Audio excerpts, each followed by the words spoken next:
ಮೂರು ಪ್ರಮುಖ ನಗರಗಳಾದ ಬೆಂಗಳೂರು, ಮಂಗಳೂರು ಹಾಗೂ ಮೈಸೂರಿನ ಗಾಳಿಯ ಗುಣಮಟ್ಟ ತೀವ್ರ ಪ್ರಮಾಣದಲ್ಲಿ ಕುಸಿದಿದೆ. ವಾಯು ಮಾಲಿನ್ಯದ ಕಾರಣದಿಂದಾಗಿ ಈ ಮೂರು ಜಿಲ್ಲೆಗಳಲ್ಲಿ ಗಾಳಿಯು ಅಪಾಯಕಾರಿ ಮಟ್ಟಕ್ಕೆ ತಲುಪಿದೆ ಎಂದು ಗ್ರೀನ್ ಪೀಸ್ ಇಂಡಿಯಾದ ಸ್ಪೇರ್ ದಿ ಏರ್ ವರದಿ ನೀಡಿದೆ. ದಕ್ಷಿಣ ಭಾರತದ ಪ್ರಮುಖ 10 ನಗರಗಳ ಗಾಳಿಯು ಮಾಲಿನ್ಯವಾಗಿದೆ. ಈ 10 ನಗರಗಳಲ್ಲಿ PM 2.5 ಮತ್ತು PM 10ಗಳ ಪ್ರಮಾಣವು ವಿಶ್ವ ಆರೋಗ್ಯ ಸಂಸ್ಥೆ ಮಾರ್ಗಸೂಚಿ ನಿಗದಿಪಡಿಸಿದ ಸರಾಸರಿ ಮಟ್ಟಗಳನ್ನು ಮೀರಿದೆ.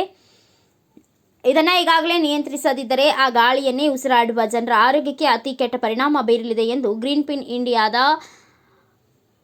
ಸ್ಟೇರ್ ದಿ ಏರ್ 2 ವರದಿ ಹೇಳಿದೆ. ದಕ್ಷಿಣ ಭಾರತದ ಪ್ರಮುಖ ನಗರಗಳಾದ ಬೆಂಗಳೂರು, ಮಂಗಳೂರು, ಮೈಸೂರು, ಹೈದರಾಬಾದ್, ಚೆನ್ನೈ, ವಿಶಾಖಪಟ್ಟಣ, ಕೊಚ್ಚಿ, ಅಮರಾವತಿ, ವಿಜಯವಾಡ ಮತ್ತು ಪುದುಚೇರಿ ನಗರಗಳಲ್ಲಿ ಗಾಳಿಯ ಗುಣಮಟ್ಟವನ್ನು ಗ್ರೀನ್ ಪೀಸ್ ಇಂಡಿಯಾ ವಿಶ್ಲೇಷಿಸಿದೆ.